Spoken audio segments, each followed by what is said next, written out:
Kannur ധർമ്മടത്തെ LDF സ്ഥാനാർത്ഥിയായി മുഖ്യമന്ത്രി പിണറായി വിജയൻ പത്രിക നൽകി. LDF നേതാക്കൾക്കൊപ്പമെത്തിയാണ് മുഖ്യമന്ത്രി നാമനിർദ്ദേശ പത്രിക നൽകിയത്. വിവിധയിടങ്ങളിൽ മറ്റ് സ്ഥാനാർത്ഥികളും ഇന്ന് പത്രിക നൽകി.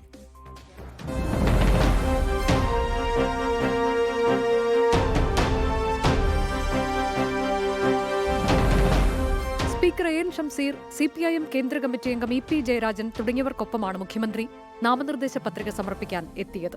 റിട്ടേണിംഗ് ഓഫീസർ സച്ചിൻ കൃഷ്ണയ്ക്കാണ് പിണറായി വിജയൻ പത്രിക നൽകിയത്. മൂന്നാം തവണയാണ് പിണറായി വിജയൻ ധർമ്മടത്ത് മത്സരിക്കുന്നത്.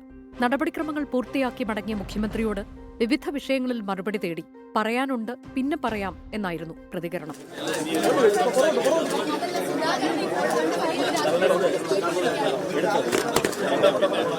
കൊട്ടാരക്കരയിൽ ഐഷ പോറ്റി, കരുനാഗപ്പള്ളിയിൽ CR മഹേഷ്, കോങ്ങാട് KA തുളസി, കളമശ്ശേരിയിൽ VE അബ്ദുൾ ഗഫൂർ, ഷിബു തെക്കുംപുറം തുടങ്ങിയ UDF സ്ഥാനാർത്ഥികളും നാമനിർദ്ദേശ പത്രിക നൽകി. ചവറയിൽ LDF സ്ഥാനാർത്ഥി സുജിത് വിജയൻപിള്ള നാമനിർദ്ദേശ പത്രിക സമർപ്പിച്ചു. വിവിധ ബ്യൂറോകൾക്കൊപ്പം 24 കണ്ണൂർ. ലോകത്തെവിടെയായാലും ഏത് സമയത്തും 24 വാർത്തകളും ഓഗ്മെന്റഡ് റിയാലിറ്റി പാക്കേജുകളും എക്സ്പ്ലെയിനറുകളും വിശദമായി കാണാൻ ഞങ്ങളുടെ YouTube ചാനൽ നിങ്ങൾക്ക് സബ്സ്ക്രൈബ് ചെയ്യാം.